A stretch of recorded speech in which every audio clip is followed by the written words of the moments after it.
Typical conventions which are seen in the mainstream music videos are used as a means to create an engaging, creative, visually pleasing media product, which their target audience will appeal to. In order to create a music video which my target audience will enjoy, I followed some of the concepts which such theorists such as Andrew Goodwin, Jon Stewart and Eric Davis used, but I also challenged some of their concepts in order to make my music video modern and creative and to intrigue to my target audience with new ideas.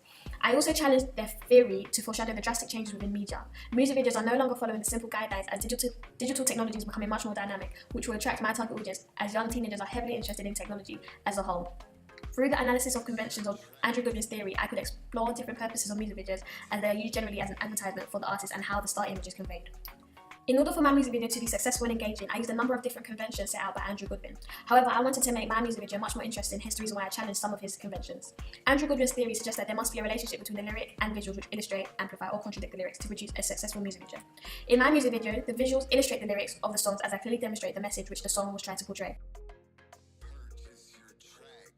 She will be a buff chick, and every night with... However, I also challenged this theory as some of the scenes in my music video didn't relate to the music at all. I did this as modern audiences need to view videos which are different and exciting, that go against the ordinary concept and idea of music videos. My music video's narrative is completely different to the message of the song, as my music video demonstrates the dangers of social media and how people can portray themselves however they want and hide their true identity. And this is a growing topic within my target audience. Whereas the song's message is generally about relationships and women, but I link these two ideas together in some scenes of my music video. Andrew Goodwin also suggests that particular genres have their own video styles and iconography. Within the UK grime genre, many of the conventions of their iconography centres around family, struggles and money. This is important as the themes are relatable to the target audience. UK grime audiences are usually teenagers of ethnic backgrounds who are generally lower and middle class. In addition to that, they also may be able to relate to the oppression which is heavily discussed in UK grime music because of their race or class. From looking at my music video, all my performance shots were taken outside showing the derelict houses of London. In addition to that, one of the main themes of my music video is social media. The UK grime audience can relate to this as they turn to social media to express how they feel because they are seen as weak in the real world. However, the conventions of my music video are completely different to one of the conventional UK grime music videos. I chose to make my music video unconventional to make my music video much more engaging and creative to my target audience. Andrew Goodwin also suggests that reference to voyeurism, such as screen within screen, binoculars, cameras, need to be included in music videos. In my music video, I included this throughout to emphasize the idea that through social media, you are constantly being watched. Through the use of security camera effect, the audience are able to feel as if they are constantly being watched in my music video. Voyeurism is seen in my music video through the Tinder concept. Through the use of editing, I showed what my artist was looking at on the computer when he was looking at different girls.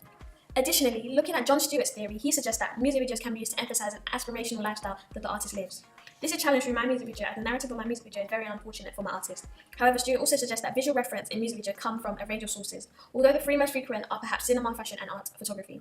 This is strongly evident in my music video as the clothing which my artist and female wear in my music video are designers such as Bape, Moncler and Kenzo, or very trendy clothing which was highly looked upon throughout 2017 and 2018. Also, the narrative of my music video was inspired by a UK grime music video which focuses on the main artist dating multiple females, which demonstrates that my music video conforms to Jon Stewart's theory.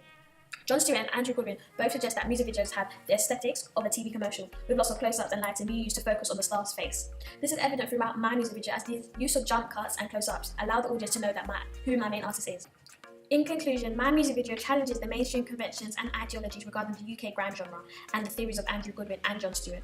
However, my media product follows some of the conventions which the theorists present in order to make my music video look real and legitimate.